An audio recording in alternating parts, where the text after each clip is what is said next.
Hi, welcome to Women in Tech and how we can improve this field in the industry. We want this to be a panel that emphasizes discussion and audience participation. So we really encourage you to do that at all points along the way while we're in here. Ask questions, raise your hand. We'll try to call on you as soon as we can. If we're not looking at you and you really need it, like you can stand up and then we'll probably notice. But I'm Julia, and I do human resources for Last Call Media in Northampton, and am on this panel. Hi, I'm Kelly McCabe, and I'm a developer at Last Call Media, and I am also on this panel.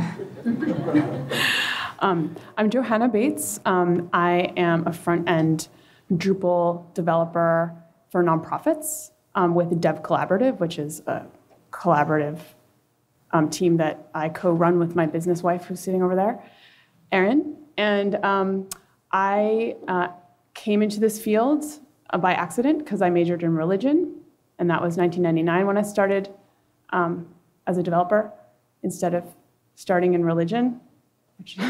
And I'm also on this panel.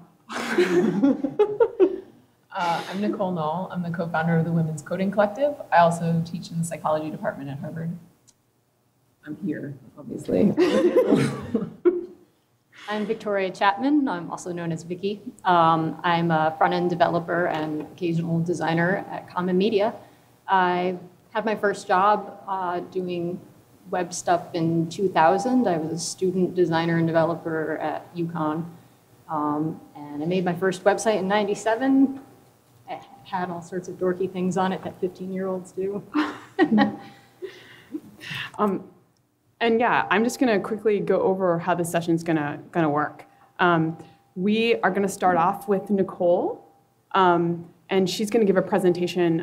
We're gonna mostly be focusing on some of the more subtle ways that gender bias and race and class bias as well. We don't mean to make them secondary. We were just trying to speak from a place of experience here, but play out in the workplace so that we can sort of look at ways that we can make little adjustments in the everyday things we do. We want people to really know that this is really, these are things we all do, men and women alike.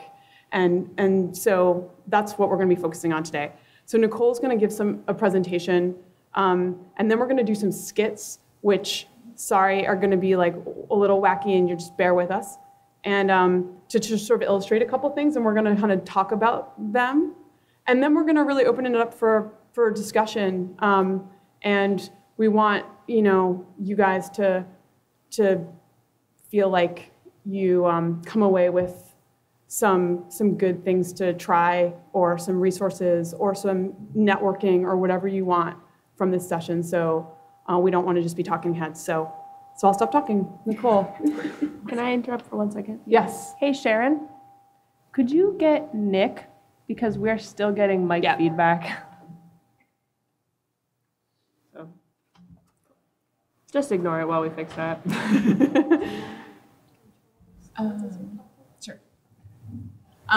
So hi again. Like I said, I'm Nicole Noll, co-founder of the Women's Coding Collective. I'm also a social psychologist. I have my PhD in social psychology. I've been teaching in the Harvard psychology department for the past 3 years. And one of the first questions that I'm often asked when I tell people I'm a psychologist is like, oh, are you analyzing me right now? So no, I'm not. The way I typically respond to that is that I'm not that kind of psychologist. Does anybody know the difference between a social psychologist and a clinician? Okay. Yeah. Do you want to elaborate? No. Oh.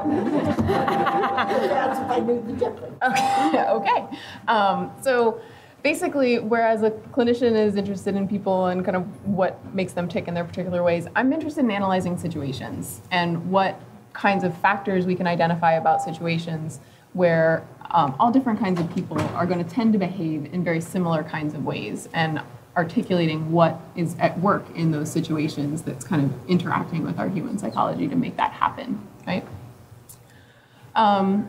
So social cognition is kind of the lens through which I approach trying to understand human psychology. And what that basically means is the first question that I ask when I'm looking at some kind of situation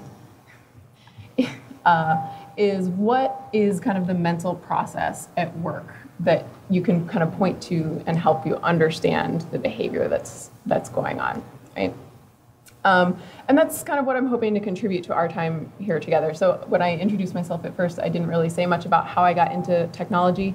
It's fairly recent, in the past 3 years. So in kind of getting rolling with the Women's Coding Collective, I learned a bit about coding. I really came to that project through my background in women's studies, and from a very academic background, and was interested in understanding, what we can do on the ground to try to address the gender gap in technology.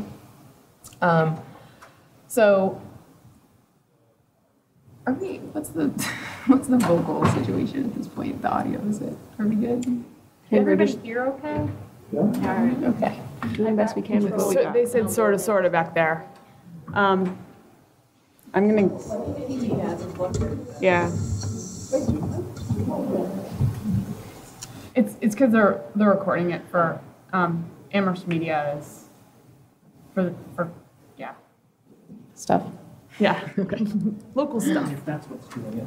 It's possible. We're doing all this adjustment on these, but it's actually that one's causing. Thanks, Steve. Okay, so before we get too far into this, I want to just take a moment and acknowledge kind of the inherent awkwardness of what we're going to cover here today, particularly in this group, right? Anytime you start talking about how there are systemic differences in how members of different groups are treated, that is awkward for everybody, right? It's awkward for the group that's got higher status and power, and it's awkward for those of us who have less status and power.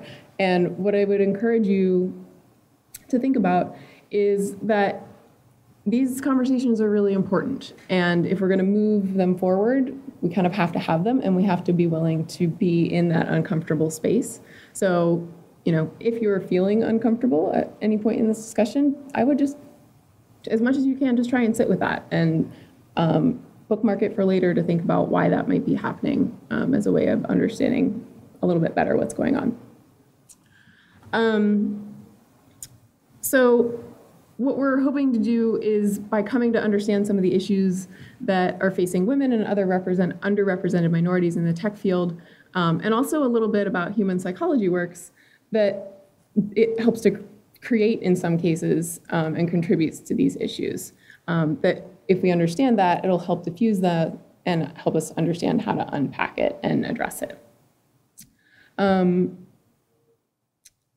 So we saw a little bit in the opening keynote about some of the stats about women in technology and also other minorities in technology. So a little bit of this is a review. But you can kind of see the breakdown of what percentage of the professional occupations in the US are held by women versus what percentage within the tech sector are held by women.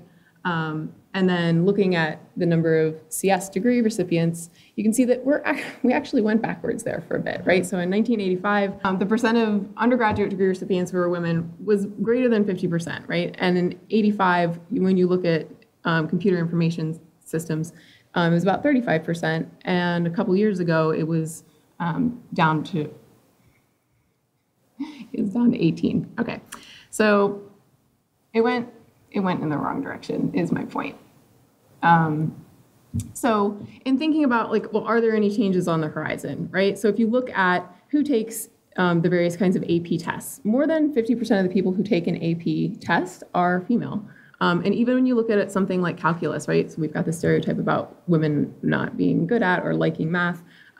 Even still, you've got 46% of people taking the AP calculus test who are women. But when you look at the AP computer science test, it goes down to 19%. And when you start breaking that down by ethnic minorities, it gets really disconcerting. So if you look at that as kind of a projection, it's not looking too awesome. And just to reiterate, right? So as a reminder, 26% of the computing workforce is women. And when you start looking at racial minorities, like African American women make up only 3% of that. Asian or Asian American women, only 5%, and Hispanic women, only 2%. So if you weren't overly familiar with these numbers prior to this point, like hopefully this kind of gives you an overview that we have a situation on our hands that we should address. Yeah. Can I ask you where you got your statistics? This comes from the National Committee on Women in Technology. So they've compiled resources from like the census and a lot of various things. We have a handout actually from where the numbers come from. It's on paper. This material thing that you can hold and touch. Are there any other questions at this point? Okay. So I wanted to talk first a little bit about groups. So one of the things that happens in any group is that normative attitudes and behaviors are formed, right? So social psychologists do this in the lab all the time. We take people who don't know each other and we randomly assign them on some really trivial, arbitrary thing, right? Like t-shirt color, right? Now, all the people who got assigned to the purple t-shirt, you're gonna be a group, and all the people who got assigned to a yellow t-shirt, you're gonna be a group. That's the only thing they have in common, and they know that they were randomly assigned to that. But if you put them to work together in a task, they develop a group identity, they develop a group norms, and to the extent that they continue interacting, like those things hold, right? So humans, that's what we do. We're social things. We click together.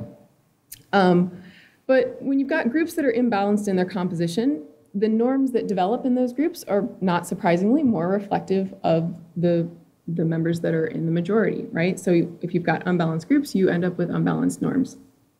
And like I said before, when you're talking about gender, you can't not talk about status and power because those things are highly intertwined, right? So what I'd like us to think about is how, if your group is in the situation of having more status and power, you're mainly surrounded by other members of your group. That's great for you. You're kind of constantly inundated with people who think like you and like the same things that you do and share the same kinds of hobbies and similarities, that kind of stuff. This is a great spot for you as a human. Humans like to belong, so that's a very comfortable thing.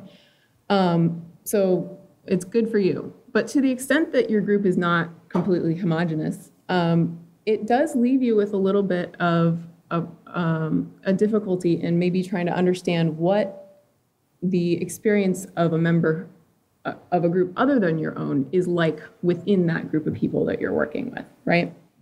So how many of you have ever done an exercise where you find your visual blind spot, right? You look at like the two little dots on the piece of paper, right?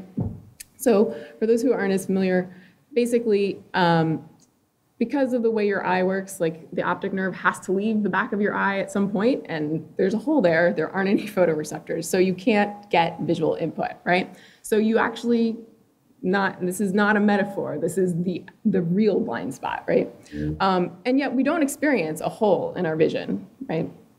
Even when you do that exercise and you can show like, oh yes, I'm focused on these two little shapes, and as I draw it towards me, one disappears. It doesn't look like there's a hole there. It just looks like the piece of paper is blank, right?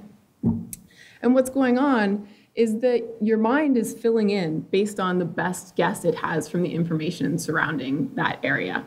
So there's no information for that particular spot where the shape has disappeared, but all the paper around it is white. So what gets filled in is just like, oh yeah, we've got a piece of paper here. And you can demonstrate this in kind of interesting ways. So if you give people a grid kind of like this one, where you've got a bunch of dots that are red and you're focused on the cross and the green side, and what you're trying to do is make that yellow dot disappear. And you can't do it from the screen, but you could do it at home. In our resources list, there's a link to the website where I took this, so you can go play with your blind spot when you get home. But you'll see, if you're a nerd, which obviously I have that problem, is that when that yellow dot hits the blind spot, you see a red dot. Because the information your brain's got from the surrounding area is like, we're looking at a grid of red dots here, so my guess is a red dot. And so I guess I'm using this as an analogy of like, if you're in a group with people who are primarily like yourself, you might have a little bit of the same type of situation where, you're using information from you and people like you and just kind of, not even consciously, but just assuming that that's what the group experience is like for everyone when it doesn't really apply, right? Like, that woman in your group of mostly men is a yellow dot in this red grid. So,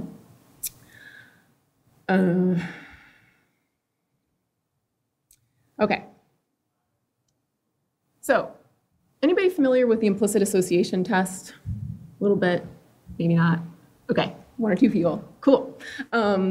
So when psychologists talk about attitudes, for a long time we talked about explicit attitudes, right? Like I give you a list of 10 questions that asks you about your self-esteem or asks you what you feel about this group or how much you like broccoli, and I measure your attitude towards those things, right? The issue with that, when you start measuring some things that become socially difficult to talk about or PC, for lack of a better term, people stop being accurate in their self-report, right? Maybe they have an attitude and they don't want to admit it. And so it really becomes a problem in terms of trying to get an accurate measure. So in the past 20 years or so, one of the things that's come up in psychology is trying to figure out how we can get at essentially the patterns of associations that are influencing people's behavior without asking them directly. And the implicit association test is one way of doing that. So what you're seeing is kind of a mock-up of this. This is a computer task. It's long and boring. You can also do this online. Boring is not the correct term. Repetitive. It's tedious. Tedious, yes. So the idea is you've got two categories on each side of your screen, and this word in the middle represents words that will be a different set of words that is repeated, right? So this is an example from the gender science versus liberal arts attitude test. So what it's getting at is our association with science, is their connection with science and male stronger or science and female stronger? And similarly with the liberal arts, right? Do we associate women with the liberal arts and men with science, or vice versa? And so what you do in this task is you see words that are associated with, having two computers is freaking me out, with these various categories, right? So you've got men and women's names, and you've got words that are associated with science and words that are associated with the liberal arts. And your task is, as these words come up, to hit the correct key as quickly as possible to categorize these words. And you're using the same key for one pair, right? And you do a whole bunch of trials of that, and then we switch it. So before, we had women with liberal arts and men with science. Now we've got men with the liberal arts and women with science. And what we're essentially doing is like, are you faster in one of these blocks than the other, right? Is it easier for you to categorize these words when I'm pairing two of these sets versus the other two sets, right? So that's one of the ways that we can try and get at, okay, above and beyond what people might say or what they might believe about how women can be just as good at science as men or XYZ, whatever thing you want to measure, are there associations that we have that kind of go beyond that? And it starts to let us ask questions about, well, how might that be important? And in what kinds of situations might that be important? So hopefully that gets a little bit about like what implicit associations are. So the point there is just that your brains are essentially pattern recognition devices, right? So you see things paired in the environment repeatedly, and it makes a connection between them. So again, going back to this distinction between your explicit attitude and your implicit associations, and I'm using those words deliberately, right? Like some people will refer to it as an implicit attitude, and that's not necessarily incorrect, but it is debated, right? It's more, less latent to call it an association. So we know from research that a lot of our implicit associations, essentially we pick up in our sociocultural environment, right? So there's been research done with kids in grade school, and they reflect the stereotypes in their cultures, the implicit attitudes that their parents have, that kind of thing. And you can push implicit associations around, right? So I can measure your associations with like butterflies versus moths or something, and essentially show that I can change them by pairing them with different kinds of stimuli. So what do you think about this division between implicit and explicit attitudes? It seems like a lot of people are thinking about this for the first time, and I'm curious, like, what, yeah. So I can think that, if someone asks me for, they're looking for somebody for their shop, that if you think of men as the people that come to mind first, they're the ones that you recommend for special opportunities or whatever. Not because you might consciously say, oh, I don't have any bias, but if you have an implicit bias, it's just what occurs to you first. Yep. That's a really great example.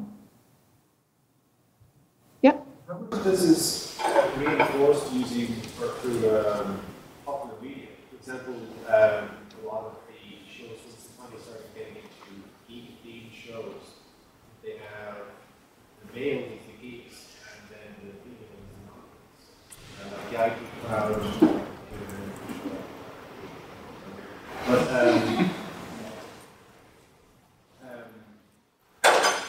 have you seen anything that could help push against that? Push against the idea that that is happening? Yeah, or to help people to not assume that it's So I can tell you that, so kind of going back to what I was saying earlier about how you can kind of push implicit associations around, like we know that input from the media, like you're talking about, does have that effect that you're suspecting. So one thing we could do is try to have counter-stereotypical examples in the media that we consume. Please pitch that to Hollywood ASAP. So, and you see some of that, and that's great, and it'd be great to see more. But yeah, you're completely right? So when I say your sociocultural environment, I'm talking about not just what goes on in your family or your school, but also like the media that you're consuming and all of that stuff. So it's a good point. Yep. So if an industry is male dominated, for example, the implicit bias would tend to propagate males in that industry. And so you have to make a conscious effort to interview. Yeah, that's an excellent point. That when you start trying to address these things, it kind of, so I've been talking about this as like an automatic or an outside of awareness thing. And kind of ironically, in order to address it, you have to make a conscious effort and focus on it and take deliberate steps. Yeah. I just want to interject, Damien, because I know you have kids, right? As from a parenting standpoint, with that stuff, like the cartoons and the stuff, that even if it's really decent qualities, it still has all that stuff baked into it. Like my partner and I have really trained our kid to just notice, and we're just like, step one, notice. And I think that's true for all of us. Like step one, if you, like the things we're talking about, if you just start to notice it, it's like a huge shift right there. It seems subtle, but. No, that's a great point. In college, I worked on a project where we looked at gender stereotypes in television commercials, and we were rating the actors in television commercials on like 70 dimensions. I never watched television the same way again. It completely ruined it for me. Not that that's a bad thing, but that definitely was the point at which it happened. Yeah. In your research, what's more powerful? What are my options? Associations or your explicit? Like who's in charge? That's a really great transition to my next slide. Thank you. So it depends a little bit on the situation and also the strength of both your explicit attitudes and your implicit associations. So you've got a lot of factors kind of going on there, right? But I can tell you that some situations in which your implicit associations are much more likely to have an influence on your behavior are situations where you need to make some kind of quick decision, or also when you're multitasking or distracted, or where there's no obvious way to check yourself, right? So an example of the quick decision is, so in the lab, we do this check for weapons bias, basically. So if you have people categorize like small objects that you can hold in your hand as either a dangerous object or a not dangerous object, and you pair them with white and black faces. When non-dangerous objects are paired with black faces, they're falsely identified more frequently as a handgun than as like the cell phone that it actually is than when they're paired with white faces, right? And so the explanation for what's going on there is essentially that because in US culture, part of the stereotype about African Americans is this concept of violence, that when you show someone an African American face, it primes that concept, right? And it has this downstream effect of making you more likely to misidentify an object as a weapon. As has been recently and repeatedly illustrated to horrid effect. So these are, obviously there are much more serious situations in which we could be talking about the effects of implicit attitudes. Aside from recent cases, there have been lots. Like every time people write about implicit attitudes, there's usually at least one case of someone being shot in error brought into the popular press article. So an example of the other kind of situation where you can't necessarily check yourself very easily, right? So if I give you a stack of resumes and say, pick out a good candidate, you have a whole bunch of them in front of you, and you can kind of, hopefully, if you're attending to these kinds of things, essentially do a conscious check of like, why do I think that this guy should be the one that I hire instead of this woman, and that kind of thing, right?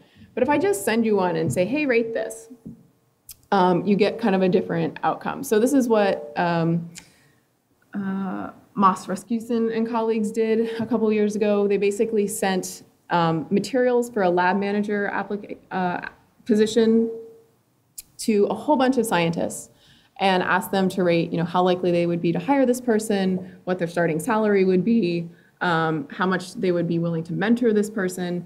And they randomly assigned, so people either got a packet of materials that had a masculine sounding name on it or a feminine sounding name, right? Identical materials.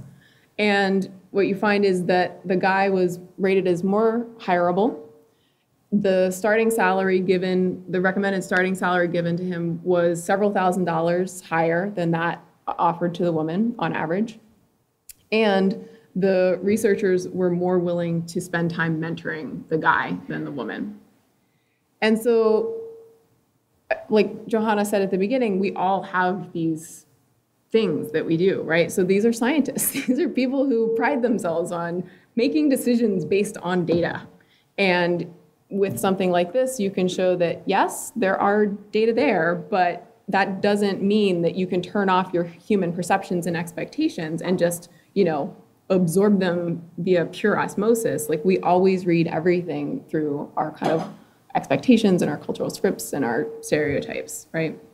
So that's what I'm kind of pointing at when I say like a situation where you can't easily check yourself. Right, because if you put the resume in front of them, obviously, with just the different names, they would have been like, oh, wait, I see what's going on here. I can control that. And that's great, right? So we want to be able to have that step where you can exercise conscious control. But in cases where that's not an option, you do see the effects of implicit attitudes. Other questions? Yeah. Related to that, so we can follow up to kind of do a follow up to see if they were presented with the other candidate, if they changed their recommendations to the first time? No, I don't think, not to my knowledge anyway. Yep. Is there any evidence to show that consciousness can improve implicit association? Like if people are made aware of their biases, they go away? Do you mean just by mere awareness? Like, so you now knowing like, oh, hey, I have implicit, or do you mean like, so that's an interesting question, right? So we know that one of the reasons psychologists get a bad rap is like we're always fooling people, right? We have this cover story that we tell you about what we're studying and then it's some other thing. Because if we told you what we were studying, sometimes that would change what would happen. Unfortunately, implicit attitudes isn't one of those things where just by making you aware of it, like it's now no longer potent in your life. That'd be well, for at least in certain circumstances, that'd be great. But that's not the way that works out.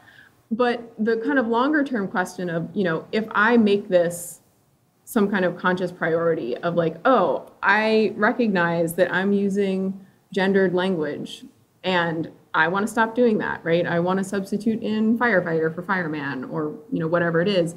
It's a process, but yeah, if you attend to that and correct yourself when you do it, that definitely improves over time, right? Does that kind of answer your question? Yeah. Yeah.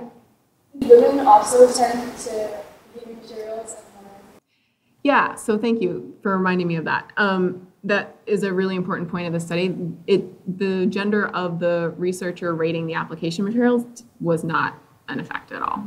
So both men and women are doing this. All hope is not yet lost. I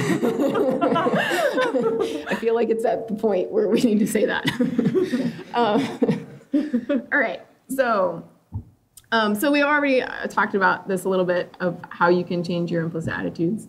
And so the other point I kind of wanted to make here is the implicit associations have really long tentacles. They reach out through into everything. So the kinds of questions that you're asking and the examples that you've offered have shown some of the situations in which they arise. They influence our expectations, which influence how we act towards people. That can become a self-fulfilling prophecy, right? So kind of like, sorry, I forget, Mike? Steve. Sorry, Steve was saying earlier, right? Like if somebody says like, oh, I need a person for my shop and only guys come to mind, like that is going to influence how you act towards those people and thus shapes. It's just a whole big feedback loop is the point. So how many, do we want to do the Verizon?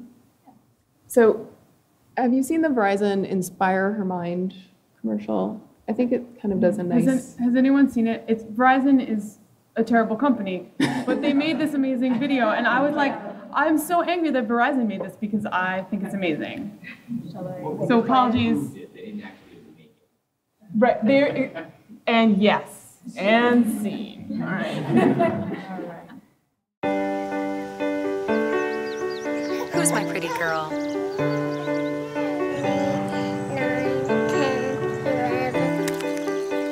Sammy, sweetie, don't get your dress dirty.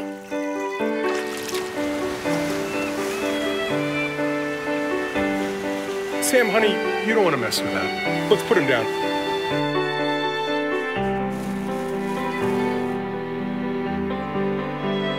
Samantha, this project has gotten out of control.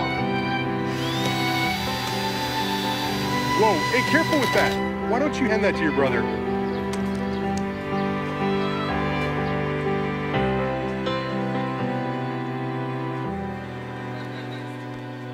Our words can have a huge impact.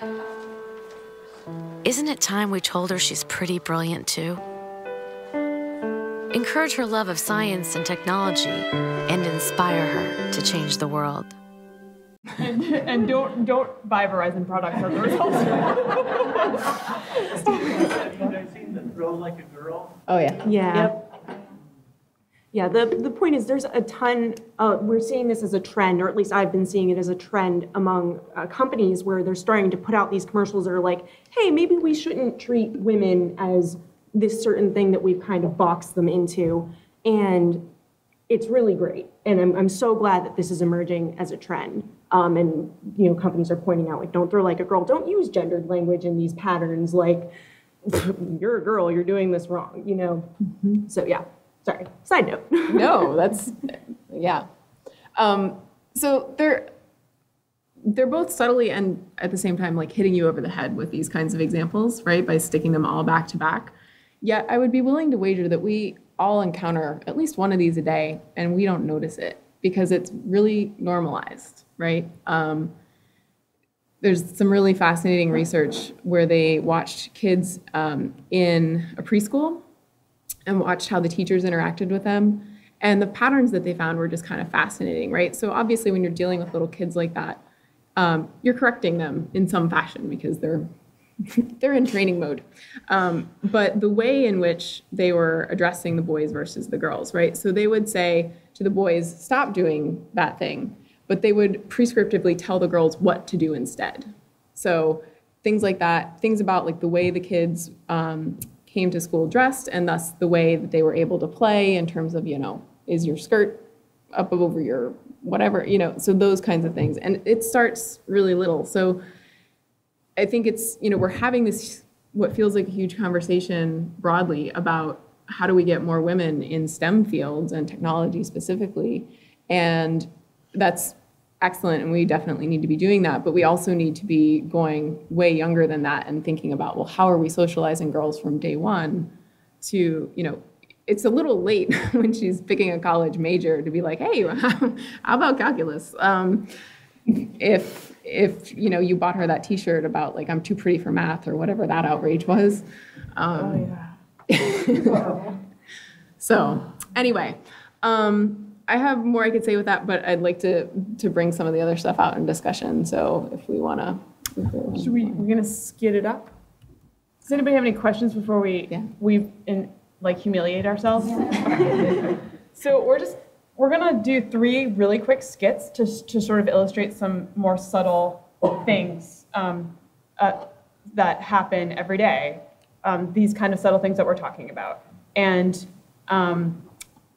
the first skit is called Looking Past. And we're gonna change gender, so we have some mustaches to help you figure out. So it's just you who's male right now. I'm the man. And you are the office manager, so you need to sit here. This is male office manager. What you just saw, her pulling out my chair, is not usually how this works, actually. That's a reverse gender binary. Why don't you? This is Julia. I'm a developer. She's a female developer. Now. She's a female developer. Yes. So yeah, at this moment. And then we have a client. They work together at a company. So he's the office manager. He has no computer skills at all. He can barely use Word. Okay. So yeah. I mean, which is fine. He has other skills. But yeah. So and this is a customer of either gender who is going to be entering this business who has a serious problem with her website, and his or her or their website. Go. Excuse me, can I talk to you about my website? It seems like it's been down for the last hour. I'm having a lot of problems. Can you help me with that? Well, actually, I think maybe you should speak to a developer, maybe? Oh, where's the developer?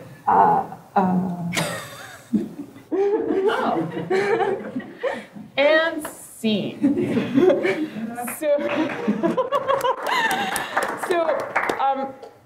So basically,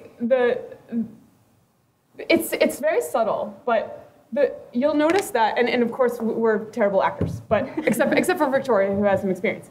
But sorry, you guys. But the thing is that, and I've done this myself, and I'm a developer. If you walk into a room and you have a technical question, many people experience this, and you guys experience this on a daily basis. Yeah, this one was actually taken from an example of something that I experienced working in the tech field, actually at a computer repair store. I worked with a male colleague, and we both worked the front desk. I did sometimes when I would do technical work in the back, so I was very well versed in fixing computers. And what would happen is I would be standing closer, like literally standing closer to the door where customers would enter, but they would bypass me and walk straight to him. And inevitably what would happen is if he could answer the basic questions like, why is this happening, he would. But 9 times out of 10, he would say, hey, Kelly, I don't know about this. And I would go over and help. And it would be this thing where it was like, you just walked past me and I could have saved you the time and helped you with this. So this is kind of where this one comes from, and that we see this on a pretty regular basis, especially if you're a woman in any sort of tech field. Immediately it's just assumed you don't really know what you're doing here. Yeah, and I would add, it extends in other ways to other kinds of contexts where you're not just walking up to somebody, but people often assume I'm a front-end coder. I write code. I'm not a designer. And I can. But you're a woman. You must be the designer. Thank you. And I can project manage, but I married a business wife who is a professional project manager because she's stellar at it. And I don't want to project manage. I want to write code. And I've had people who want to hire me for projects try and convince me to be the project manager. Me too. And I'm like, why? And I figured out why, obviously. But so this just, and they were trying, they thought I was smart. They wanted to hire me. But yeah, so those are just other examples. I think it's important to note here as well, because I kind of want to, how do we fix this situation? Okay, here's something really simple that anyone in the room can do. Next time you're at a conference like today or tomorrow, when you go up to meet someone new, if they happen to be a female, don't assume they're a project manager. Don't assume they're a designer. This has happened to me at so many web events. People come up to me and are like, oh, so you're a designer? And there was one guy, this particular instance, he asked me 3 times if I was a designer. One of my coworkers who actually stepped out, he was here earlier, had to literally look at him and say, no, she's a badass Drupal developer. And it took a male presence to actually convince this guy that I was not a project manager or designer, which there's nothing wrong with being, by the way. I'm just saying, don't make these assumptions about women fitting these particular roles. Or if you're gonna make an assumption, walk up to them and be like, hey, you a developer? You know how to code? Flip it. Flip it and make it something different. Yeah, and I know I've talked to men who are not coders, who are designers or who are project managers, or who are writers for the web, and they get assumed to be developers. So I mean, it goes. So just don't assume. It's one of the places where you can just cognitively step in and interrupt. I don't know if you want to talk about that from a brain standpoint. I think this level is fine. Okay, we don't need brains. I want some neuron talk. All right. Executive function. And while I do have design experience, I also. At this point, I primarily am a developer, and I've made a transition from design to development. But same thing. People assume that I don't know how to do that sometimes, and more than once I've been told you should be a project manager instead, because you're good with people and you understand their feelings. And that's great. I do have those skills, but I don't want to. I want to sit at my computer and write code. Me too. So, yeah. I think a lot of your problem is most people, maybe it's because I'm blind and I don't see, but the way you're talking is most people are assuming by how you present yourself within an environment. So in a previous life, I was an anthropologist, the opposite of a psychologist. They don't like us either. But it's how you are perceiving how they think. A lot of people don't know the difference between a designer and a developer.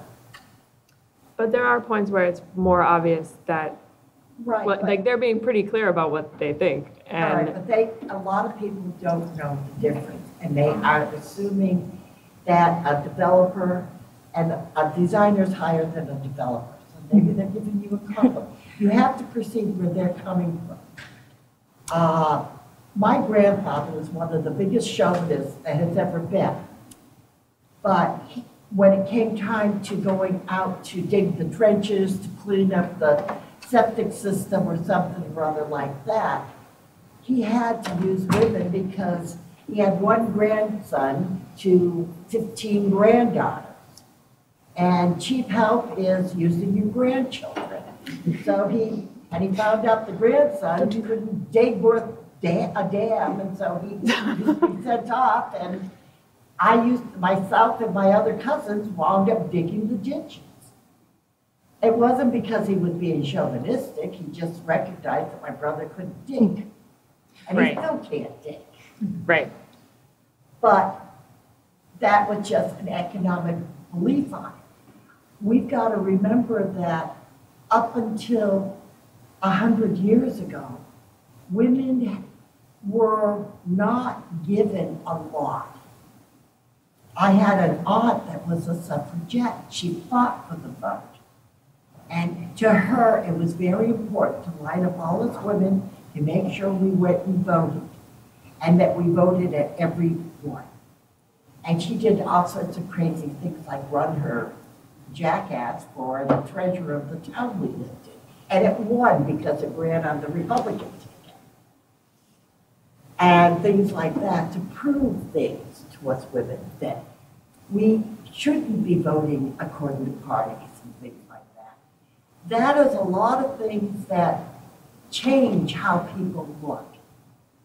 I would agree with you that how people are perceiving you in a situation matters, but I would expect that if people are just looking at you and not really knowing the difference between those two roles, they should have an equal chance or equal likelihood of mistaking a woman for a developer as a designer. And I would argue that the pattern of so frequently mistaking women for designers instead of developers suggests that there's some underlying assumption about who's more likely to be one or the other. Does that make sense? We have, yeah. We have a couple. There's one over there. Steve and then Meg. Yes. So I saw something recently that I hadn't really appreciated before, which suggested that people tend to look at women as something that needs to be controlled by a man. And so, a man will hit on women that he sees as being unaligned with women that he sees as being unaligned with a man. But if they're together with a man, they won't hit on her because she's already being controlled by a man. But I think the same sort of thing is also true in the workplace, that people have a tendency to go in and talk to the man because they're obviously the one that's in authority, and it's only after they've been directed to talk to a woman that they will. Right. And it's part of this, women as being, assigned to a man and controlled by a man as an implicit bias. Yeah. Meg? Well, then there's the fact that it's the word computer ahead of all of those. Like within the microcosm of geekdom, you get the nuances. But in the outside world, it's all computer fill in the blank. And computer goes with guys. Yeah. And so, so if you walk into something that says computer on the top, and your implicit assumption is that men need computers, that's what you're going to look for, regardless of whether you understand the nuances within.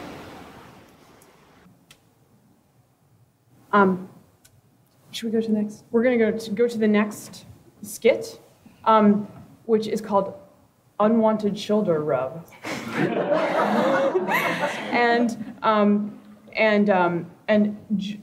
Julia, can you swap back? Thanks.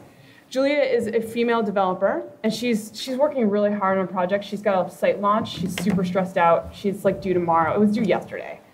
She's really stressed out. I am going to be her male colleague, and I just want to say that I'm doing this because this happened to me yesterday at this conference. I'll talk more about that in a second. That's my message. Oh, hey. Hey, Jules. Oh man, you're almost done. That's great. Yeah. Got some ways to go though. Yeah, you look really stressed. Oh. Yeah, you need a background. You probably need a background. Yeah.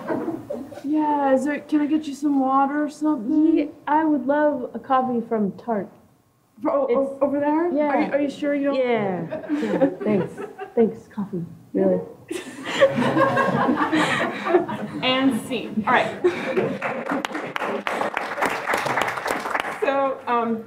So yeah, someone I don't know very well, who knows me from Twitter, came up to me yesterday while I was at the registration desk, standing next to the code of conduct that we printed out at a very large size.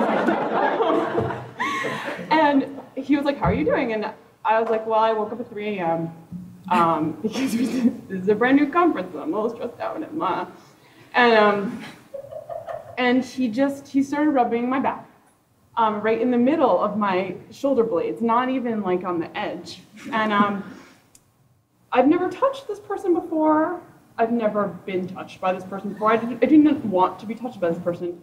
And he didn't take any cues that it was time that I was uncomfortable. And people who observed this were like, "Why didn't you smack him?" And the reason I didn't smack him, and I think that Nicole, with this, some brain science might be helpful here. I can tell you what was going on for me. What was going on for me was that I was like, I co-organized this conference, and I'm standing next to the code of conduct, and I'm in a professional setting, and is this really happening? Like, this person has offended me several times on Twitter by suggesting that technology is a meritocracy and that women aren't discriminated against. And we've had discussions, and he's been like, oh, I love having these kinds of open discussions. We should talk more. And I'm like, no answer. I'm not talking to you about the meritocracy, okay? And he responds to me on Twitter a lot without me engaging him. So it was already an awkward dynamic. And I was like, this was sort of like wouldn't it be hilarious if he came up and like touched me or something at the conference? And then it happened. So I felt like and my poor husband is like, we made fun of this man for a while before this happened.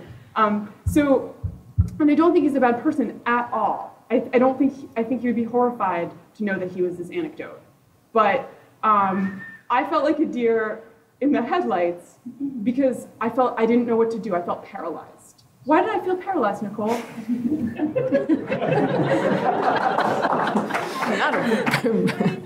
Brain science. I'd like to stick up with you, and I think that when you hit coincide when those kind of things happen and it's unexpected, and you just didn't know what to do because it's not a common occurrence. So now next time it's going to happen, you're going to speak up because now you know that's the right thing to do. Speak up with my hand. Somebody in the face, right? It would be saying to that person, don't touch me. Yeah, or moving away, or hey, you know what? I got this paper here. But I am interested. I just want to take a moment because there were some amazing terms that you used yesterday to talk about the cognitive load. Yes, please go there. So, cognitive load, everyone. So we were talking about this in prepping the session that, in these kinds of situations, or even ones that aren't as egregious, right? Where like your colleague who you don't know very well is like, oh, you look so nice today. Like those kinds of things where you could reasonably interpret it as like, oh, they're just being nice.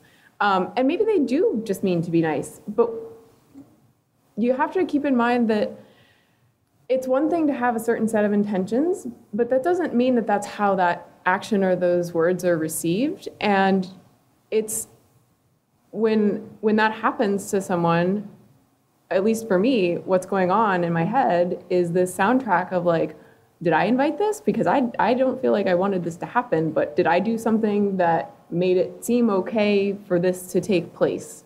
And so this cognitive load idea is essentially like, flow when you get like in the zone and you're working on something and like it's just really awesome, versus when you can't really focus because you're trying to solve some other problem in the back of your mind. This experience is kind of like constantly trying to solve some problem in the back of your mind of like, why are they commenting on my clothes instead of my work? Or, what do they really think of me? Like, is this invitation to get lunch just like, hey, we're both hungry? Or is this something else? Like that kind of thing. And that gets draining. End of story. So, first of all, I don't think anyone has any right to tell you how to react in that situation. You reacted how you reacted, and that was probably the right thing at the time. But I think there's a danger in mixing just totally inappropriate social behaviors with a larger gender issue across an industry. I certainly know that sexual harassment happens in the workplace, and it's a horrible thing, and it happens more often male on female than female on male. But it happens both ways. And I hate to take a particular incident and kind of paint the industry with that. There are systemic problems in the industry that go down to exactly what you said from kindergarten. And this is probably a small symptom of them, but there's always going to be people who act inappropriately and need to be consequenced for that. I think this type of discussion is more valuable if you kind of separate individual choice behavior, which is hugely inappropriate, versus larger kind of macro level issues. Do you think those things can be effectively separated? I think to a degree they can. If you're talking about wanting to bring in pro-science education for girls in elementary school, that's a different discussion than what one gentleman did. It's probably the wrong word. yesterday who's got inappropriate boundaries. I know, it's probably germane to bring it in, but at the same time, to color the discussion with one person's behavior, I think reduces a larger discussion that we need to have. But Ash, I want to hear what Ash has to say about this. How many women have experienced that in this room? Yeah. It's not one. So I think, okay, so I wasn't trying to, I'm not trying to hate on this person. I really want, what we want to illustrate here is that there's subtle things that you could describe. As Ash said, women are leaving the tech industry. Why do they get tired? Why do they get burnt out? It's death by 1,000 paper cuts. It's like, that's one of many things that I experienced yesterday that was, yes, he did act inappropriately, but there was a cultural context that kind of made that happen. And women don't come up to me and massage me and, massage my back. Like, that hasn't happened to me. So unless they're my friends. And so I think those things for me can't be separated. And what we're trying to tease out here are the subtle things that sort of erode our energy on a daily basis. And that is an example for me. I saw a lot of hands. Are they all responding to this point? I'm digging the discussion that's happening. Yes? Okay.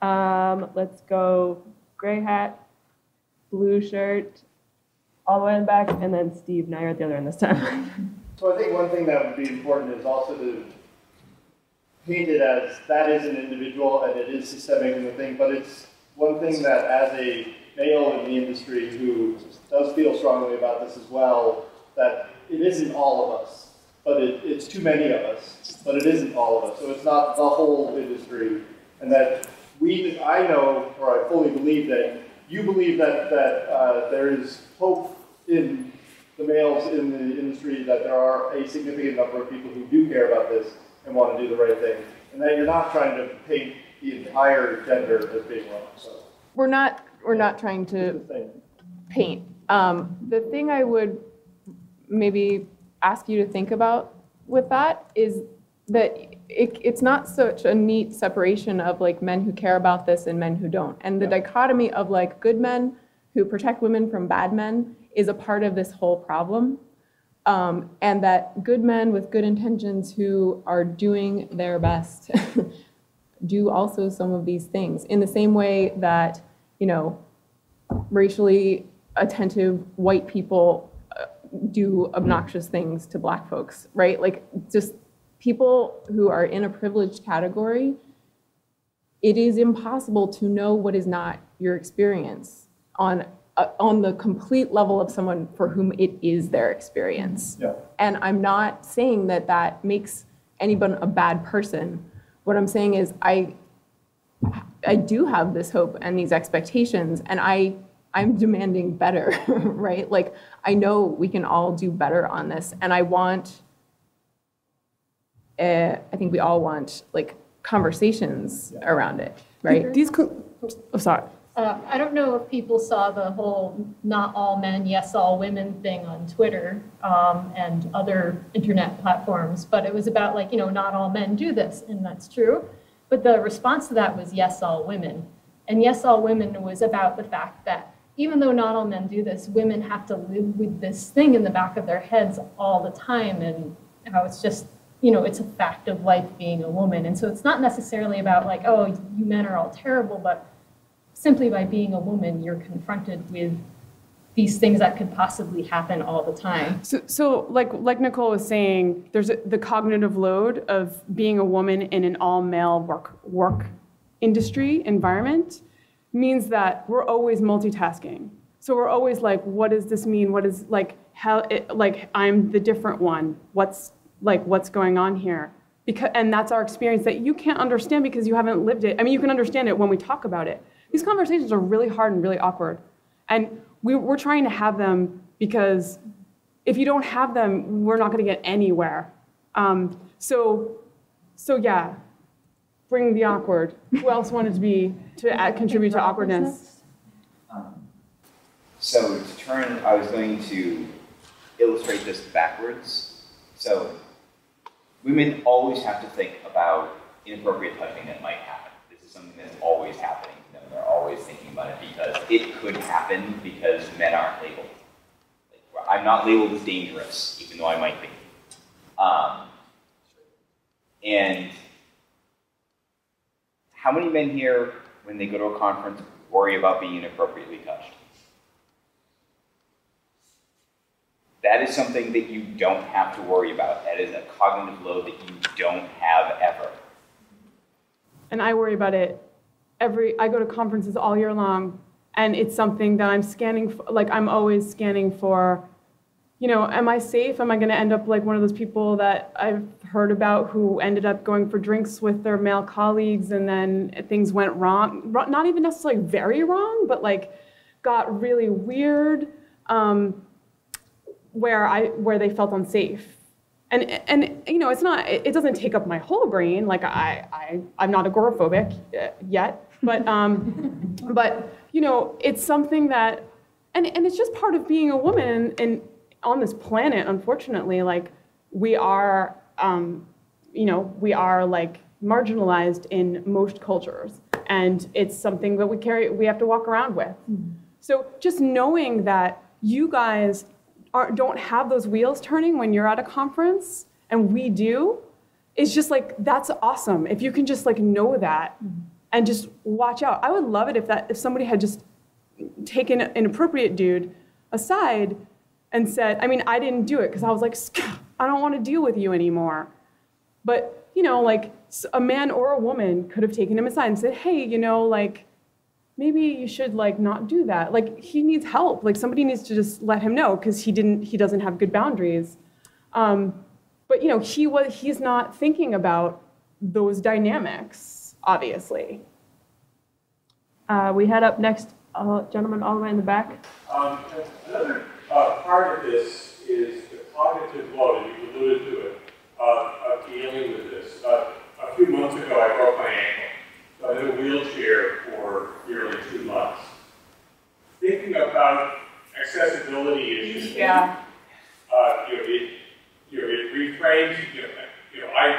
There are a lot of conversations that I don't have to have. As a white guy, life is pretty good for me, and I don't have to have the conversation with my sons about driving while black. But having this exposure to the experience of being disabled, having to find parking places, having my wife try to figure out, okay, we get into the movie theater, how does she push my wheelchair up the ramp? All that stuff is really draining. Stuff that ought to be spent doing stuff like enjoying the movie. Or contributing to open source code. Could I interject with a quick point there? Right, so the work that you had to do to figure out how to do things that people who are not in a wheelchair can do without thinking about them also speaks to the systemic level of this, right? Yeah. So, you know, we're willfully or without thinking deliberately about it, designing for certain kinds of bodies, right? And we could easily change and say, hey, we're gonna just solve this problem for everyone. I mean, just a footnote to that, a few years ago we knew that we were getting on in years, and we were going to need to have a wheelchair for one of us. I didn't realize it was going to be that soon. So when we were remodeling our home, we put in 36-inch doors. We put in accessible toilets. Because when you do it up front, it's free. And similarly with some of these things, when you plan for gender equality, when you plan for racial equality, when you plan for inclusiveness, it's vanishingly close to free. But when you try to retrofit it, when you try to change behavior on the fly, when some jerk is misbehaving at a conference in the middle of a public setting, that's expensive, that's awkward, and that's really not a good way to deal with it because it becomes confrontation. It's like retrofitting a website to become responsive. I was just about to say that. I was like, oh man, I'm doing one of those right now. Me too. Oh yeah. All right, sorry. Not that I wish ill will or injury upon any of my fellow humans, but I'm glad that you had that experience and that it made you think about accessibility and a different perspective like this, a different walk of life. It's not really real until you live it. There's no way of understanding something like the way another person lives until, it's corny, but until you walk that mile in their shoes. You have to live it to really know what it's like. So we had Steve, and then who else's hands did I see? Can we pause? I think it was my mom. Did you want to say something, Connie? Well, hold on, I'm taking an order. So it's going to be Steve, Connie, Ash, Zeke, and is there one more? Did I see? Okay. We can always choose. I wanted to mention one very briefly that if you don't remember, President Bush was observed massaging Angela Merkel's on world stage. Thanks, Steve. This is not an issue, it's a real issue. Another point I wanted to make, which is one about nuance. So a few years ago, I was involved in a committee, and we wanted to have an open, inclusive community.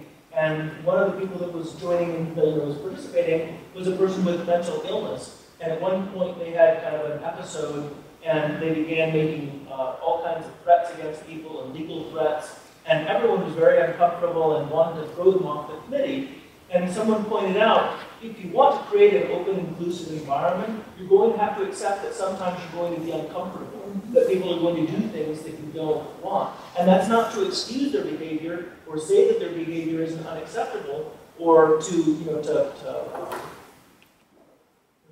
challenge the behavior when it happens, but it's to recognize that you have to have kind of a shared set of norms and understand that a diverse community isn't necessarily going to respect those, and it requires a period of adjustment to get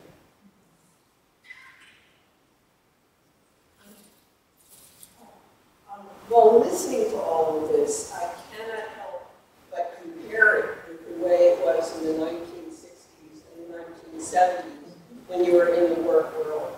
And I don't know if anyone here is old enough to remember Helen Gurley Brown's book, Sex and the Single Girl, which was a manual on how to use your sexuality to help your career. And it was so much worse than what you're describing. And there weren't these open discussions about it. I mean, women just bit the bullet, an amazing number of women caved, because they wanted to work or they had to work. And so, as much as this is still an issue, and we're identifying it, it is a positive thing to remember how far we've come. Your daughter's a web developer, Mom. Like, we have come a long way, and we are making progress, and we're just trying to keep the hardest. We were talking about how the hardest stuff is this subtle stuff. It's and it's hard to illustrate it all because again, like if kids are doing it like before they even hit the workplace, they're in preschool, these implicit biases, associations. Either one works. We just like recognizing them, talking about them. We're getting at it's like an onion. We're at another layer of the onion, and I want to keep peeling away at that onion because I like working in this industry most days. These subtle things are so hard to pinpoint sometimes, and it's such an underlying thing that we're not always conscious of it. And like, I don't realize it, but I do things to myself even that I'm not aware that I'm doing. Like, I'm terrible at negotiating and being aggressive because I wasn't trained that way while I was growing up. Or imposter syndrome, self-sabotage is like psychological load that women carry. Like I've been with developers who are more junior to me and who are male, and they present this and there's a Clay Shirky piece on the internet, a rant about women by Clay Shirky, if you Google that, you'll find that. But how men are socialized to present themselves as totally competent. So they're applying for a job and they're like, yeah, I tried Angular yesterday and I know what I'm doing. And like a woman is more likely to be honest. Like, I tried Angular, but I don't feel real confident in it. And I don't know, like I'm more just like I really care about accessibility and HTML and CSS. And, you know, and that's a really different presentation when you're interviewing for a job or thinking about yourself for a job. So it's not also just women tend to be more honest. I feel like that jumps a line. I feel like men feel they're being honest in that confidence. Yeah. Absolutely. Yeah. I'll fake it till I make it, Yeah. or I'll learn it once I get there. The reality is women are trained that, are you sure you should do that? Are you sure you can do that? That's a phrase you hear growing up, like you have to be sure you're going to be able to do this before you do it. Self-doubt and over-apologizing are two things. Absolutely. Very and that's where a lot of that, I believe, imposter syndrome comes from. Yeah. Like, I suffer from that quite a bit. There are times I'm sitting there and I'm like, I am not meant to be doing this. No one has figured out yet that I am just a big faker. And like, meanwhile, you're launching websites. Like my partner's always like, you just launched a really awesome website. And I'm like, but I faked it. He's like, but it works really well, and it's like really nice. And I'm like, and he's like, you made a lot of money doing that. And I'm like, it's not real. He's like, well, we're spending the money. The money's real. In the interest of time, I'm going to try to rein us in and refocus here. I think it was Ash and then Zeke, right? Yeah, I just wanted to mention something really quick. There's a really awesome blog post and kind of scientific model called the Petri multiplier, which even comes with handy-dandy animated GIFs, very helpful. But basically, somebody modeled what sexual harassment looks like in tech. And they started with the assumption that men and women sexually harass each other with equal frequency, which is very charitable. And considering the number of people in the industry, women are still 8 times more likely to receive sexually harassing comments than men. So it's not that all men are bad. It's definitely not the case. Everybody makes mistakes. Intent isn't magic, as we like to say. The things that you do don't magically transform into how people receive the things that you do. But you have to realize the context in which marginalized people are operating through the world. So expecting that someone is going to touch you inappropriately, and how are they going to react if I smack them? You know, how are people around me going to react when I say something and they think I'm overreacting or I'm a bitch, which are the 2 worst things you can be as women, because now you're crazy and you're angry.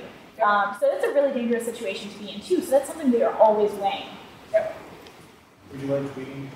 Yeah, I can take the link. I'm curious so sometimes, like, I'm sure I do things that I'm unaware of that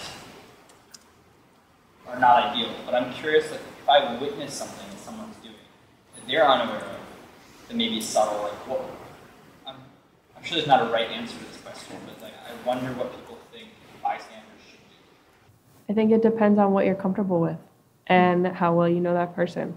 If this person's a friend of yours and you're at a social gathering together and you witness something that you're just, what are you thinking? That's the time to be like, hey, can you step outside with me for a second? And be like, dude, I don't know what was going on there, but like, you should know how that came off. That didn't look so good.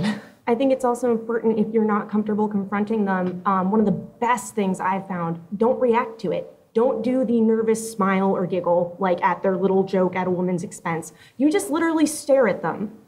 And it's really intimidating when someone says something that's borderline and you don't give them a positive reaction, it gets really awkward for them really fast. Yeah. And they think the next time before they say things like that. It's and a that critique by non-validation. And it's not like they're gonna go like to their boss and be like, this person stared at me when I told a joke. He did not and I am unhappy. Make Steve laugh at my joke. That's a good transition to the next skit. session. Yeah. Because we're gonna do one more skit just so like we don't turn into zombies. And then we literally can discuss for the rest of the time. And we have plenty of time, so it's no problem. Is that okay with the person who had his hand up? Thank you. Okay. Because we like to, obviously like to act. Who's male? No, we're not. No, I'm a female, and Victoria is a female. We are all developers working together in an office, and this is our office over here. This is a higher ed area than you might think. You're from the metropolitan area, so we're gonna be in this small cubicle space here, working.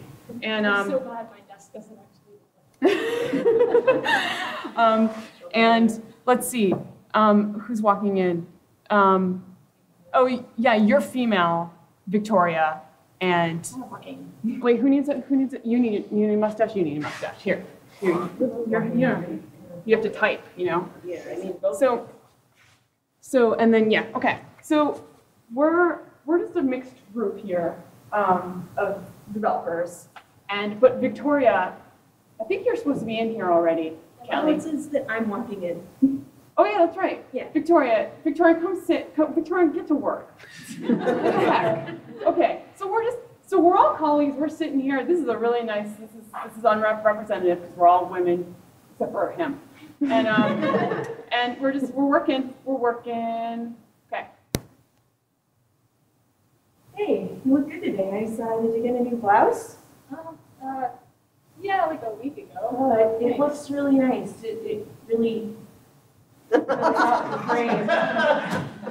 You look good. Thanks. Man,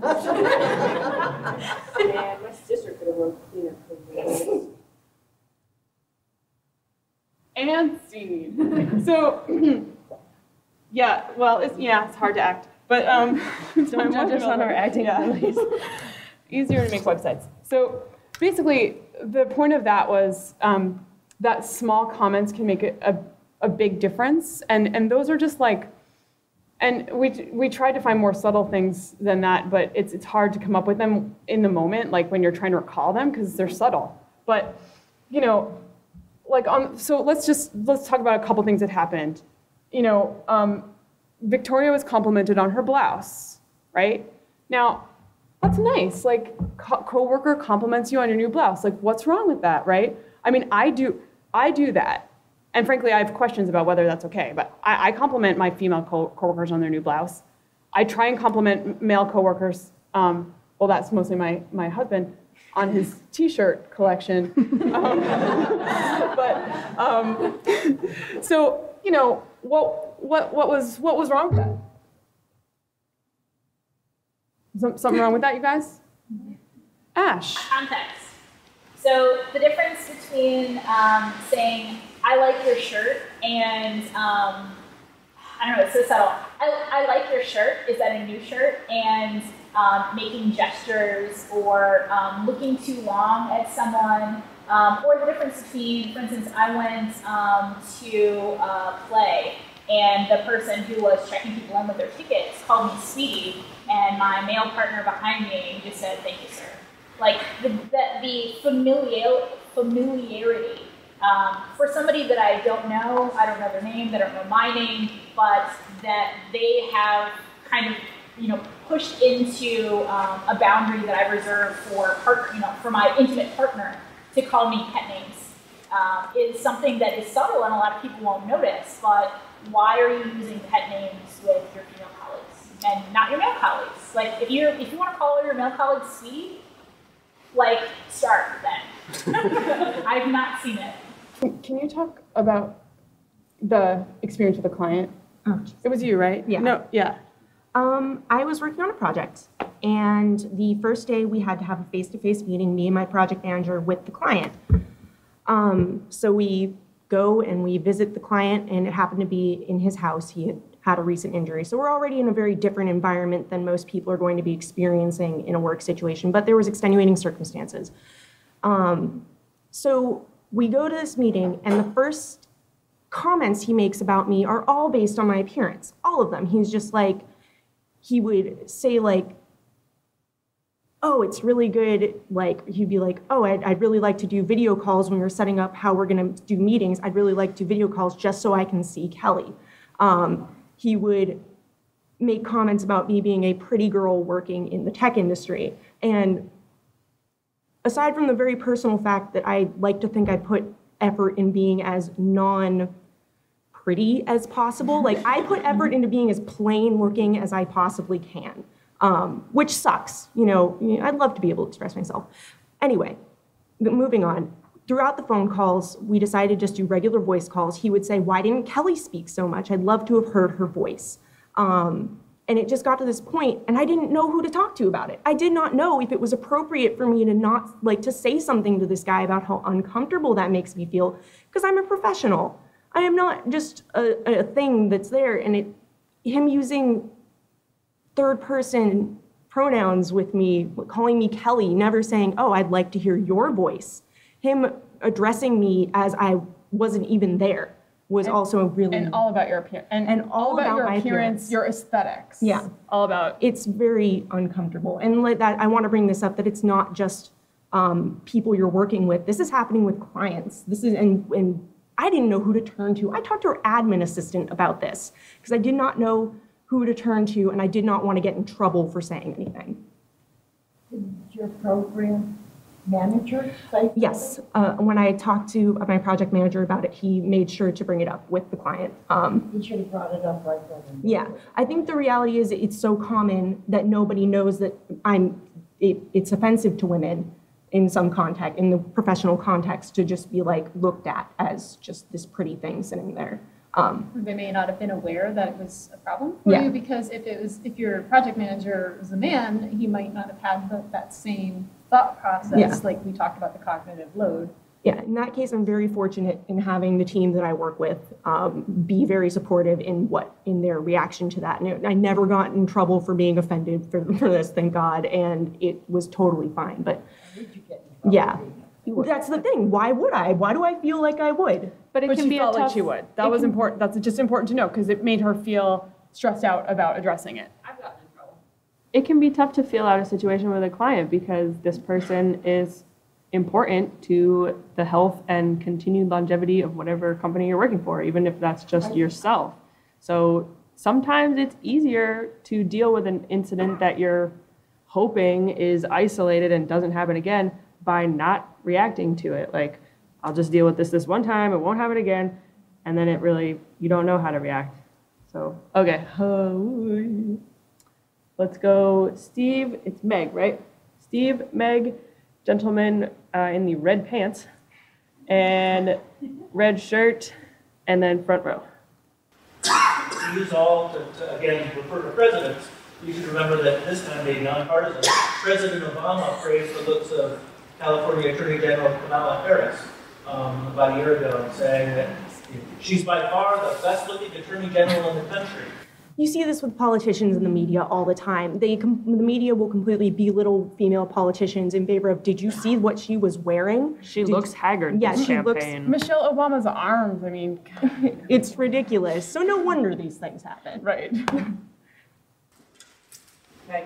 So at the risk of causing trouble, I have to say, I'm having this weird sensation like I'm back in time. Like I'm listening to this and I love what you're presenting. And I'm trying to figure out why this conversation is just happening in technology now. Because this is a conversation I remember having when I was asked to dance on a table as a part-time worker at the Chinese kitchen, China kitchen, I forget what it's called, in front of Stop and Shop in Hadley, you could be there. Chicken fingers, didn't want to wipe down the tables. They said, well, maybe then I could dance on them instead. Now, this was 1990. So why is this I mean, you don't have to answer this now, but I'm like, why? Is this because there's, using gross generalizations? If you are a computer geek, male or female, even now, you're one down in the school culture. As much as we want to make it cool to have geek glasses, you're still one down.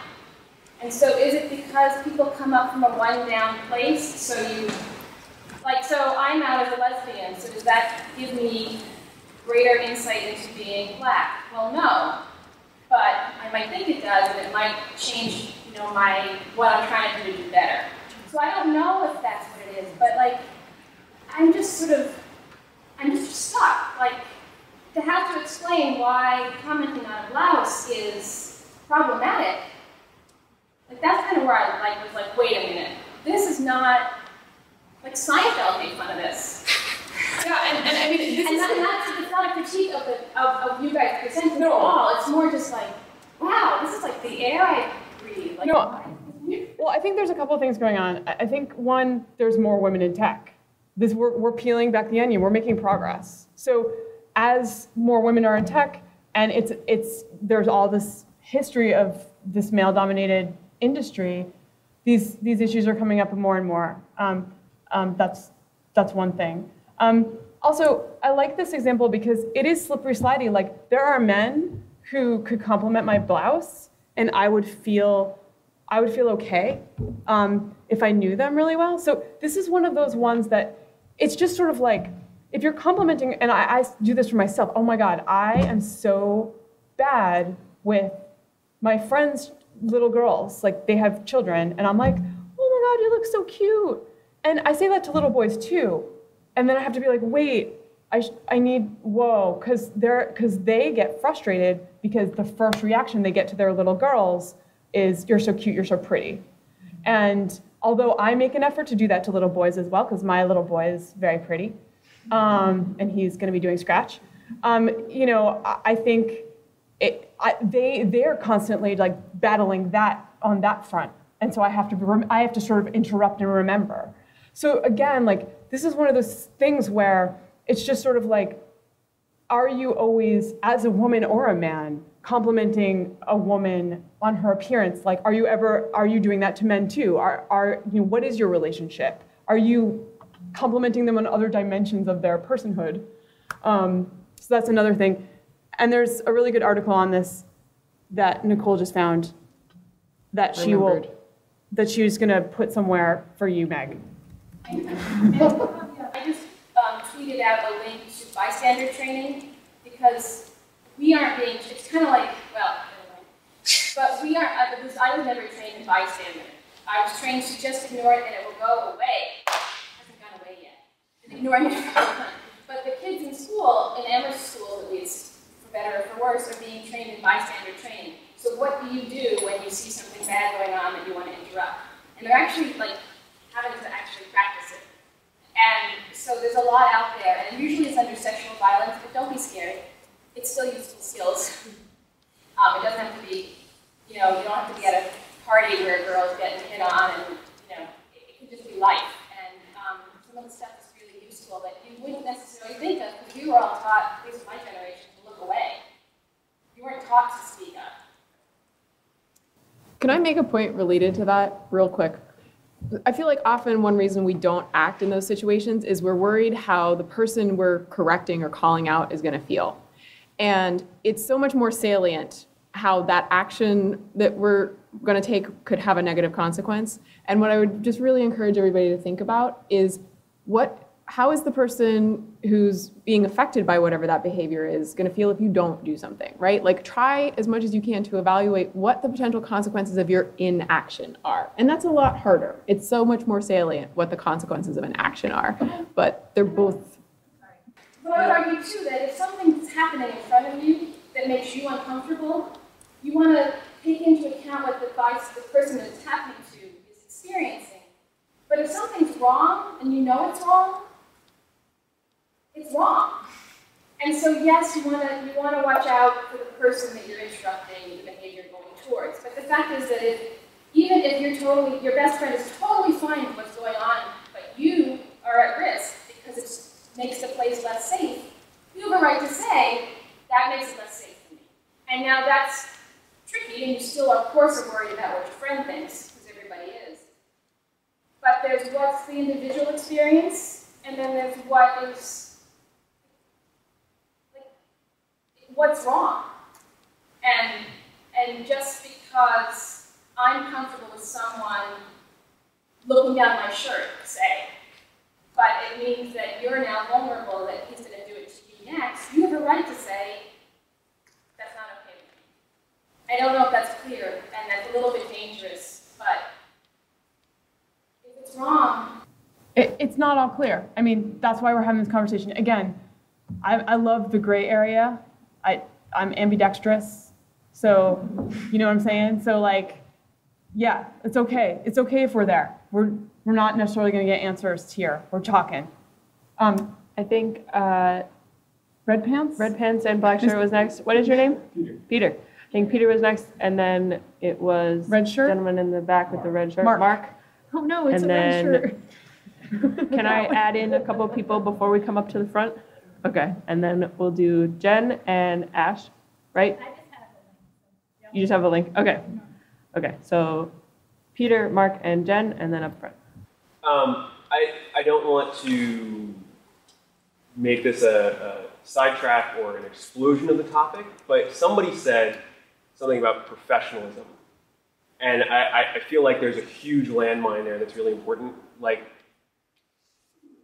there's a call in a business environment to be professional, and that means like you don't have feelings, and you don't, if something upsets you, like there's just no way to deal with that unless you go through side channels and like you're talking to your friends, and if your friend is like the boss, then maybe something gets done about it.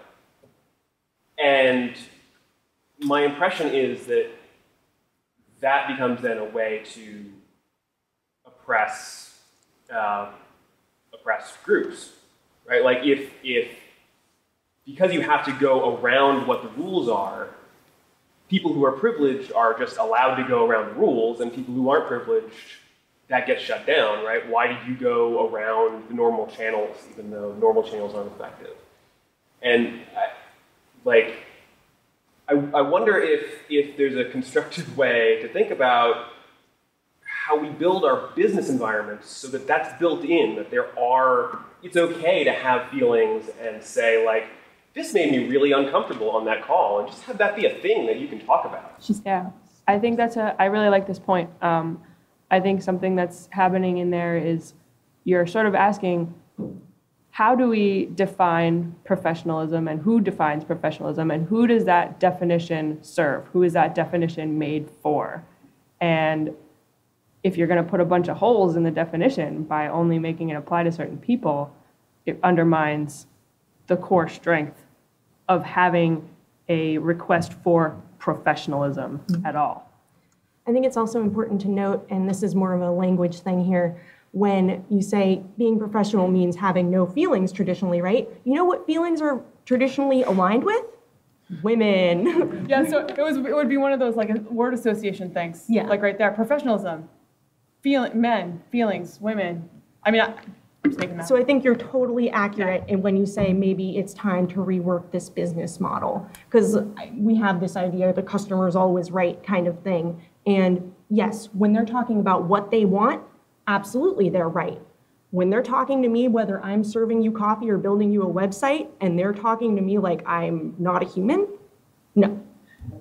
And one further point, you know, we made a big deal about having a code of conduct at this conference because lots of other tech conferences in the past have failed or half-assed, sorry for the cursing, the code of conduct. A code of conduct is a first step in codifying a different kind of environment by putting down on paper in an agreement that we are not going to tolerate certain behavior. Now, if you don't enforce it, it's useless, but businesses can build not only a code of conduct, but enforcement of that code of conduct and conversations around that code of conduct. And I think, you know, Julia is head of HR, and I think that's, I don't mean to speak for you, but I think that that's one thing that you are trying to do. Most definitely. Yeah.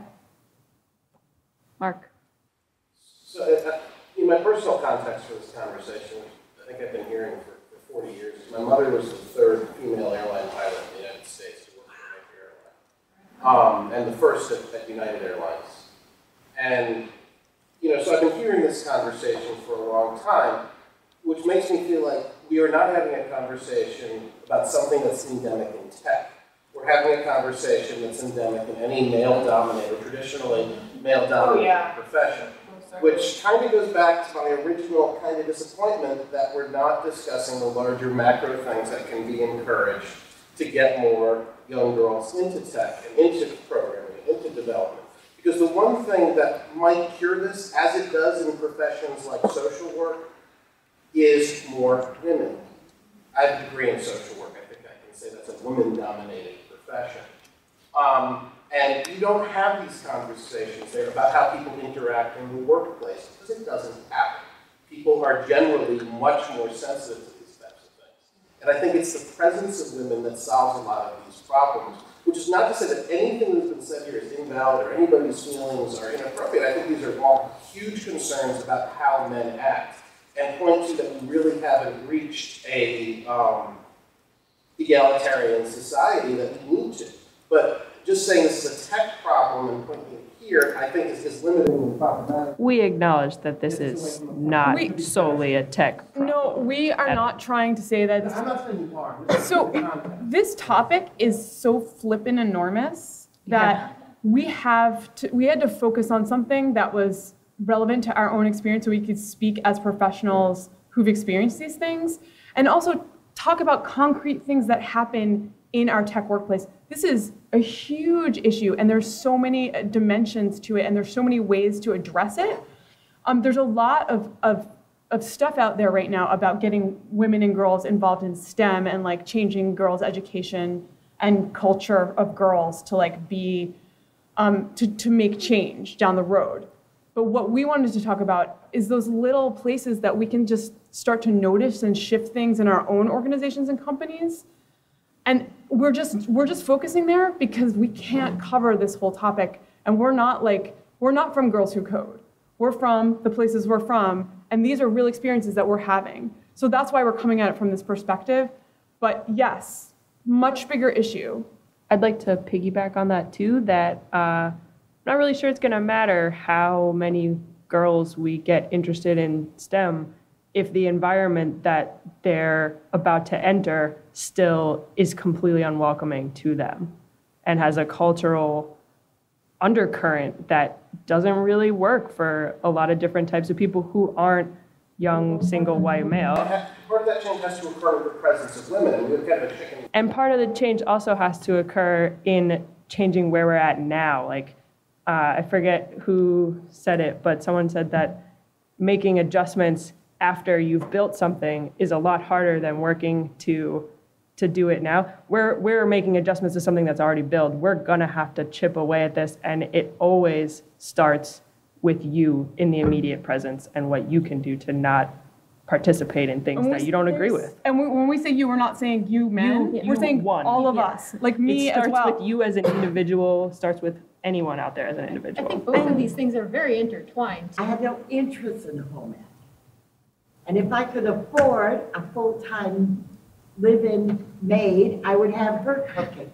I'm a terrible cook. Or him cooking. or him or her cooking. Or him. My brother enjoyed cooking, so I let him do all the cooking.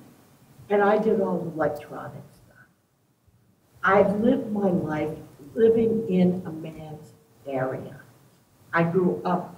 I can remember walking into the first OEM meeting I ever went to and being harassed because I was the only woman in a room of 200 men. The only great thing I found about it was I had no waiting in line to go to the ladies' room. There was only 2 secretaries there. There were 4 spots to go use the bathroom. This has been going on both of our lives, and a lot of other women who have gray hair here who covered it up or anything. You're not saying anything new. You're not saying anything new that wasn't said by our great-grandmothers who were wearing bloomers. Yeah, I don't think we're saying anything new at all, and that's really frustrating. I think we've made a lot of progress, and I think that we're trying to I think the fact that you were the only woman in an electronics class, and now there might be 3 women in an electronics class, at least, with 47 other men, is progress. And yeah, the fact that there's 5 women up here speaking to this very gender diverse group that we have in here. Awesome. Huge. I mean, the fact that it still needs to be said, of course, sucks. Male. Because men have to be involved in the question and the answer. That's why there's men here. But I'm getting They're here, not there. Maybe they're not saying something new, but I'm hearing it. Yeah, we're talking to our peers and our colleagues And here. a lot of these people weren't around then either. Until you get a man up there saying it. Why does it have to be? It's just going to be the same thing. You know why I'm up here? Do you know why I'm up here? I'll tell you why I'm up here. Because my husband, who's sitting over there, does 60% of the childcare in my household and 100% of the cooking. Very good. And you know what? I'm not trying to brag, although I kind of am. But like he is the partner that I dreamed of, and we've been together for 15 years. And and that's why I'm here, because a man helped me get here. So there is a man up here. He's behind me. So are all the other men who've supported us too. That's going to get it across to all men until more men stand up. It's just sad that men are the ones, what you're saying is that men won't listen to anyone but men, and that's what we're trying to change. Men shouldn't have to only listen to men. It's kind of ridiculous that when we're talking about women's issues, men are the only voices that are going to be heard. So it's not so much that men are the ones voices. We say this every time, and we finally get a man to do something. And then it goes back to what it was before, and then we say it again, and then we get a couple of men. Am I not right? No, you're right. And then we say it again, and it's going to keep saying it. It's almost like Spengler's theory of history is repeating itself in the women's movement. Men can be retrained. Yes. It's getting them to not have to be retrained. Some I need to it train. hasn't changed in the classroom, in the home at the very beginning. Yeah, so we're running really short on time. Can I have a final show of hands? Last call for comments. If you want to say anything, I'm just going to put everybody in order. So just put your hand up and I'm going to count. Awesome. Okay, I already made eye contact with Victoria and I told her she could go, followed by your name? Joanne. Okay, Victoria, Joanne, and then let's go Sharon, Rick, right? Damien, name in the back? Tina, name? Carl, and Connie. And I really hope that you remember who went before you in that list, because now I'm just going to say go. So I just wanted to kind of summarize everything that's been said, from the perspective I have as a SMIT student. I have an extraordinary opportunity because I'm at a school where I'm in a classroom with a bunch of women and we learn to present to each other. And I've learned that we can have just as much voice as men, but we won't until we support each other. And that's why there are 5 women up in the front of the room, because there's a panel of 5 women who have male backing, but who have come together to present a view that is frequently unheard and to broach the issue that only they can really understand. Second, I wanted to briefly and calmly address the issue of the pipeline and why it is just as important to change the workforce environment. From Ash's talk, we know that 56% of women who are in the tech field will leave. So yes, we need to increase participation from women because, 20 or 30% of the tech field is held by women. So obviously that needs to be fixed. But we also need to fix the fact that 56% are leaving. Yeah, totally. Who's next? I'm next. Thank you guys for this panel. I remember we talked about the women in IT getting together as a group. It's a really difficult subject. There's so many things I'd love to say. I got a lot from it. I hope we can continue to support. I know there's when you said, Nicole, about that, what are we going to do? Teach calculus to a college student? I'm thinking, can we do that? I mean, because what about sort of that group that's sort of a little late? We can't go back in time. The Women's Coding Collective, we deal with an adult continuing education audience. I am not saying that's impossible. I'm just saying we should start early. Together, I appreciate your, respect your degrees and your status and all that stuff. And love to hear more about what you're doing. But I just want to thank you. And I contribute a few stories that I'm not going to because of time. But I have learned that I do have a voice and I can use it. And it has taken some time. And I do also appreciate that sort of what you said before about, it's sort of like a weighing it out. You know what I mean? What do I do here? One really quick story is somebody used the word gals with me recently, and it was in an email, and then it was verbally, and it's first, I worked with them, and it kind of threw me, and I thought it was really odd, so I actually did say something, and his face turned really red. But, and I apologize for embarrassing him, but I just like, it's just an odd word. I said, Google it, you'll see. Because I think if you Google it, you'll probably come up with what I'm all sorts of weird stuff. Yeah. So it was good to sort of say it, and it felt good. It felt good not to be angry when I said it, but to say it because it seemed important to me. Yeah. And plus, I didn't want it to continue. Right. It needed to stop. But thank you all for your panel, and I hope we can do it again somehow, somewhere. Thank you. Thanks for coming. Thank you. Who's next? I think Sharon's next. I couldn't remember. I'm glad you did. I think. Yeah, I have so many things to say, but gosh, I do appreciate the panel, and I appreciate everybody that participated in the discussion. And I just wanted to say something about diversity in general, and I think that's an important place for us to look at this community, because this community actually, we're all pretty elite in certain ways. We all kind of have a lot of background, but we have a lot of strengths that a lot of other people don't have the same experience. Privilege, yeah. The knapsack of privilege. And we're like 80% women, but I work in level IT, which has fewer women.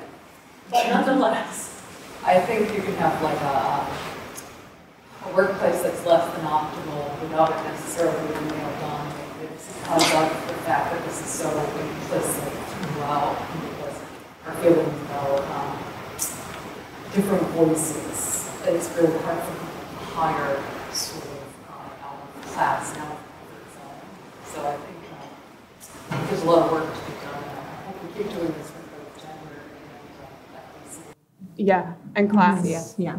And that's nerds. Those are nerds years 2 and 3. We're gonna kick it up on the, we're a white Western Mass, but there's lots of pockets of people who are not white and who are in 2-year colleges, and there's a whole universe that we wanted to hit, and we just couldn't do it in year 1. So, yeah. Rick. A lot of people have brought up the idea that we're still talking about this, and we've been talking about it for years, and I think that's normal, and I think it's good, because it's a learned behavior. Like, it's, for every generation, the next generation is going to have to learn about how the majority has to step into the shoes of the minority, whether it's a woman or a white person stepping into a black person's shoes. So it's just going to be never-ending, and we have to learn that in every generation, just like every generation has to learn how to read. There really ought to be a course in school about how to step into the other person's shoes. Yeah. We have a lot of different Empathy generations 101. in this group here too. Yep. Oh yeah, totally. Yeah, that's great. Thank you. Who's next? I think Damien.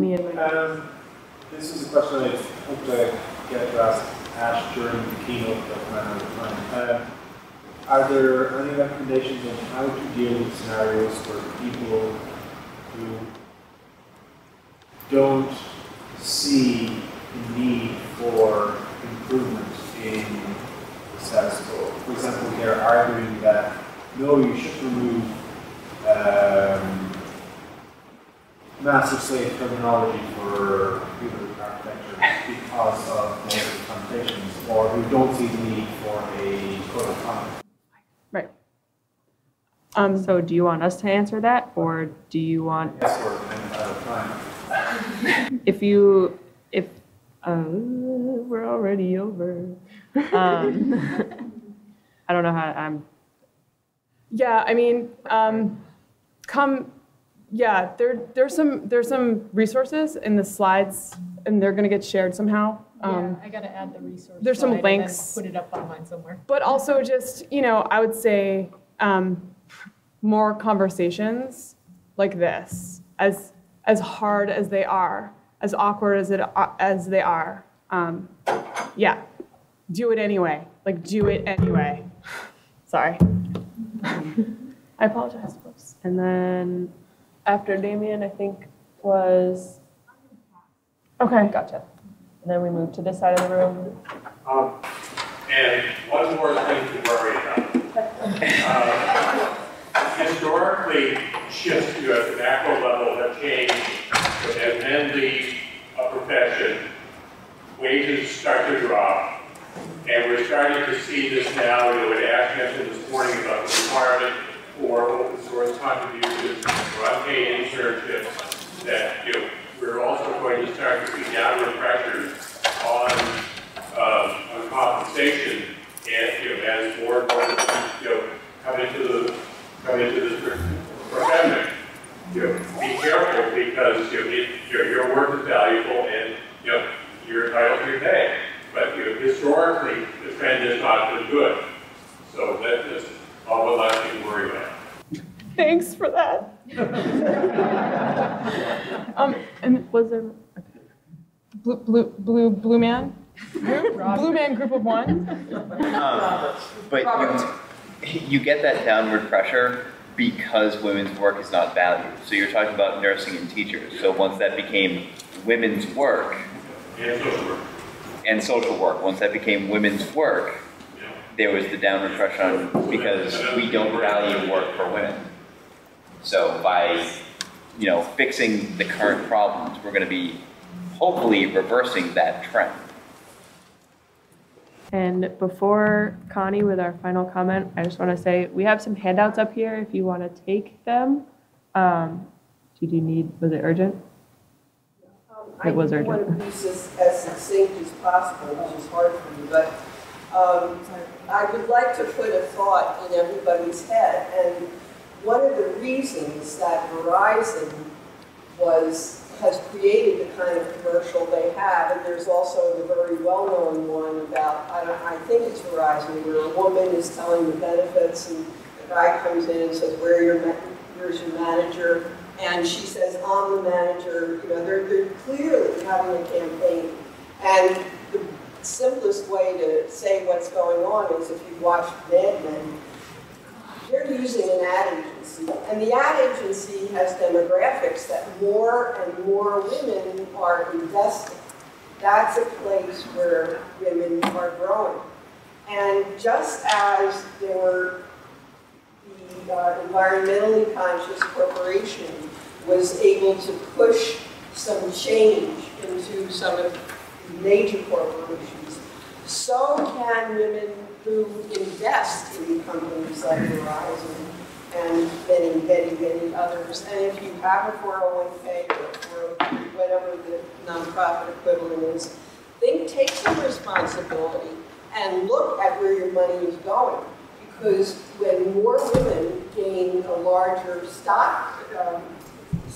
stake in the corporations, they can then push their agenda much more effectively, because that is what the corporations do. The demographics, and they control everything. I just wanted to thank. Go ahead. Oh yeah. Well, I wanted to invite people to take handouts and tell you what handouts we had. They're from NC WIT, where we got all the stats for our presentation. We have a chart of the stats. We have a handy checklist to help you reduce unconscious bias in job descriptions and the way that you are writing up a job posting to look for candidates. Reducing unconscious bias in letters of recommendation, and reducing unconscious bias in hiring processes and selection. Please take them if you are at all interested. They're here for you.